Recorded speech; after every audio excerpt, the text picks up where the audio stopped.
नमस्ते। कैसे हैं दोस्तों, आप सब कैसे हैं? मेरे चैनल डार्कवरी में आपका स्वागत है। आज हम बहुत सारे द जोकर के अनबॉक्सिंग करेंगे। नमस्ते।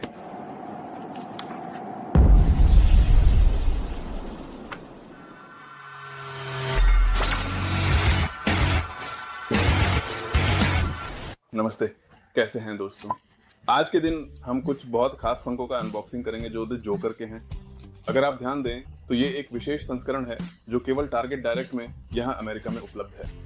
और ये एक और विशेष संस्करण है जिसे फंको डिपॉप्टीज कहा जाता है, जिसमें एक शर्ट और एक विशेष फंको शामिल है। ये सभी फंको कंपनी के हैं और केवल विशेष रूप से खैर ये आकृतियां इस जोकर की हैं। उन्होंने जोकर की एक विशेष अनबॉक्सिंग लाइन बनाने का निर्णय लिया और हम इन सभी आकृतियों को खोलने जा रहे हैं। मैं आपको जानकारी दूंगा। अगर आपने आखिरी फिल्म नहीं देखी है तो सावधान रहें, क्योंकि मैं आर्थर फ्लेक के बारे में कुछ स्पॉइलर देने जा रहा हूँ और कुछ बातें हम अन्य फिल्मों के बारे में भी करेंगे, जैसे किलिंग जोक और कुछ चीज़ें जो मुझे उन कॉमिक्स में भी पसंद आई हैं, तथा जो मैंने पढ़ी हैं। और यदि हम जोकर का स्पेनिश अनुवाद करना चाहें तो हम उसे एल गुआसोन कहेंगे। और हमारे स्पेनिश दोस्तों के लिए एल ब्रोमा तो ब्रोमा हमारे साथ बने रहें।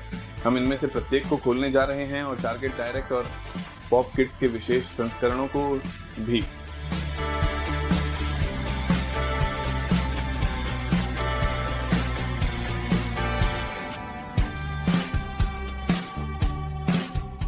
फनको पॉप कंपनी के बारे में एक दिलचस्प तथ्य ये है कि इसका नाम फन और कॉरपोरेशन से बना है, जो हंसी या मनोरंजन की कॉरपोरेशन ओसी है।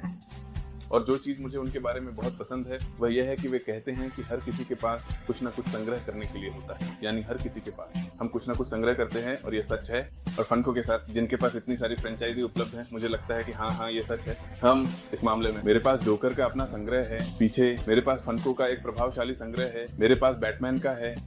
और यहाँ मैं आपको एक बहुत ही खास टुकड़ा दिखाने जा रहा हूँ। यह सिर्फ एक दिखावा है। ये मेरा जॉन स्नो है, जो जॉन स्नो द्वारा ही हस्ताक्षरित है। अब हाँ, जिस काम के लिए हम आए हैं, आइए देखें कि आपको कैसा लगता है अगर हम खोलें यह फनको द जोकर का विशेष संस्करण। याद रखें कि वे हमेशा फनको कंपनी का नाम डालते हैं, कौन से और इसी संग्रह से संबंधित हैं। लेकिन इस पर नंबर 53 है। अगर आप ध्यान दें तो इस पर नंबर 53 है और बाकी को खोलने से पहले सभी का नंबर 61 है। इसका मतलब है कि ये एक विशेष संस्करण है पूरे, क्योंकि ये केवल टारगेट में ही मिलते हैं। और बाकी number Batman, Harley Quinn, Hydra Venenosa से संबंधित होंगे। यहाँ तो किलर फ्रॉग और द जोकर भी शामिल हैं, लेकिन यहाँ जो जोकर है वो सामान्य है। आइए अपना फन को निकालते हैं। छोटे डिब्बों की समस्या, लेकिन छोटी मूर्ति को नुकसान नहीं होता, क्योंकि यह इस विशेष प्लास्टिक से सुरक्षित रहती है।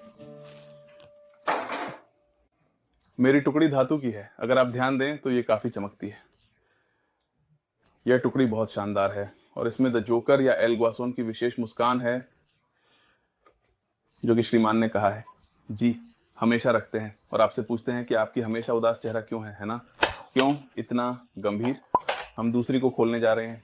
जैसा कि मैंने आपको बताया, मैंने अभी द जोकर के उन कॉमिक्स का एक हिस्सा देखा जो मुझे सबसे ज्यादा पसंद आया।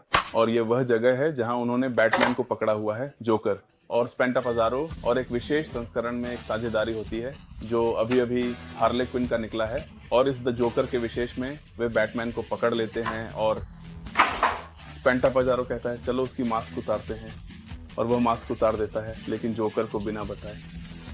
और वो बाहर आता है और कहता है भाई ये ब्रूस वेन अरबपति नहीं हो सकता। मतलब ये क्या मामला है? और उसी समय जोकर के पास यहाँ है, उसे बिजूका कहा जाता है। जादू का आधा हिस्सा यह था कि मुझे नहीं पता था कि वह कौन था। मतलब हमारा विषाक्त संबंध यह था कि मुझे नहीं पता था कि वह कौन था। बैटमैन मुझे नहीं पकड़ता। हम उस पर चलते हैं और यह विषाक्त संबंध जो हमारे बीच, बैटमैन और मेरे बीच है, जो वर्षों से चला आ रहा है, तेज हो रहा था, वह रहस्यवाद था कि ये नहीं पता था कि वह कौन है। और वह कहता है कि मैंने पूरी तरह से रुचि खो दी है, अब मैं उसे मारना नहीं चाहता, अब मुझे बैटमैन में कोई दिलचस्पी नहीं है। यही अभी बाहर आया है। और जब मैं इसे खोलता हूँ तो मैं आपको एक और दिलचस्प तथ्य बताने जा रहा हूँ। जिन लोगों ने फिल्म द किलिंग जोक देखी है, अंत में वे दिखाते हैं कि वास्तव में हाँ, बैटमैन और जोकर दोनों, उन्हें एक दूसरे की जरूरत है। क्यों? क्योंकि दोनों में से कोई भी इस विषाक्त संबंध के बिना जीवित नहीं रह सकता। और अंततः फिल्म के अंत में बैटमैन जोकर के एक मजाक पर हंसता है, यानी इसलिए इसे द किलिंग जोक कहा जाता है, क्योंकि ये एक ऐसा है जो अंत में जब उसने गोली मारी बैटगर्ल, उसने व्यावहारिक रूप से उसे छोड़ दिया, लकवाग्रस्त छोड़ दिया। कमर से नीचे जोकर एक चुटकुला सुनाता है, बैटमैन हंसता है। आप सोचते हैं क्या हुआ, वे क्यों हंस रहे हैं, वह उसे पकड़ता या मारता क्यों नहीं। एक और बात, अगर आपने रेड हुड की फिल्म देखी है तो यह तब है जब रॉबी दूसरा जो जेसन टॉड है मर जाता है, और उसी समय जब वह मरता है वे उसे लाजर के गड्ढे में पुनर्जीवित करने के लिए ले जाते हैं।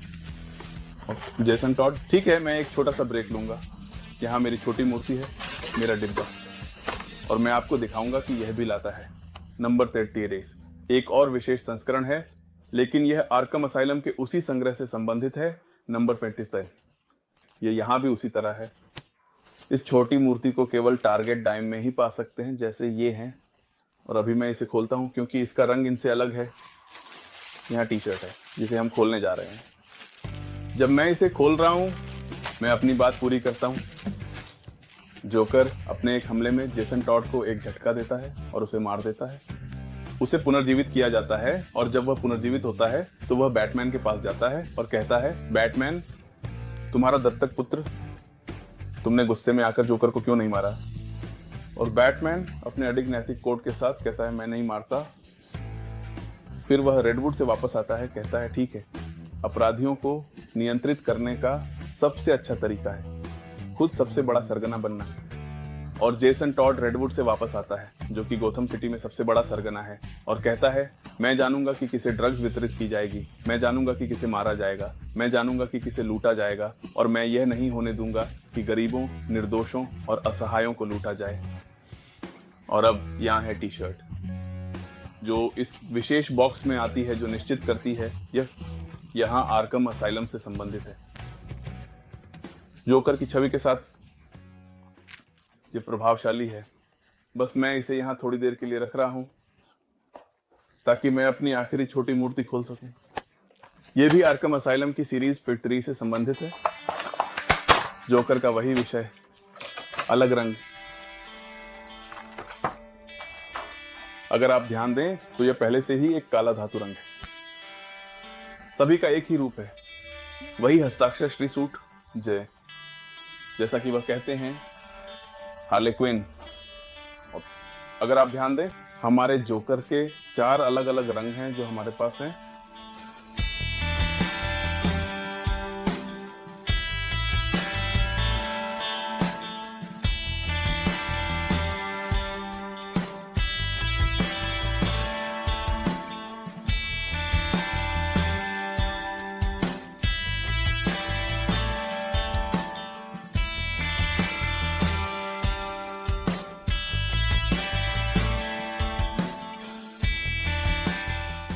और ये सब कुछ है उस अनबॉक्सिंग के लिए जो हमें मिला। ये जोकर की 4 टुकड़ों की थी। आखिरी टुकड़ा हमारी टी शर्ट शामिल करता था। याद रखें, हम लिंक छोड़ेंगे ताकि आप मेरे YouTube चैनल, मेरे Instagram पेज और मेरे Facebook पेज को सब्सक्राइब कर सकें। हमारी वेबसाइट भी है और हम मीडियम के साथ कुछ नया कर रहे हैं जिसमें हम कुछ लेख लिख रहे हैं। सब्सक्राइब करें, लाइक दें, सूचनाएं सक्रिय करें, साझा करना याद रखें। और अगर आपको ये वीडियो पसंद आया तो हमें बताएं। आप जानते हैं कि मेरे पास एक शानदार संग्रह है। अगर आप चाहते हैं कि मैं किसी अन्य हीरो के बारे में बात करूं तो मैंने आपको अपनी जॉन स्नो की टुकड़ी दिखाई थी। अगर आप गेम ऑफ थ्रोन्स के फैन हैं तो मुझे बताएं। मेरे पास गेम ऑफ थ्रोन्स की कुछ टुकड़ियां हैं, तो हमें अपनी टिप्पणियों में बताएं, इसे वहीं छोड़ दें। जो भी आपको पसंद हो मुझे पोस्ट करें, मुझे बताएं कि आपको पसंद आया या नहीं। जोकर, क्या आप किसी और खलनायक, हीरो या एनिमे पर चर्चा करना चाहते हैं? इसे साझा करें। और आप जानते हैं, डार्क कुबुरी, शांति बाहर।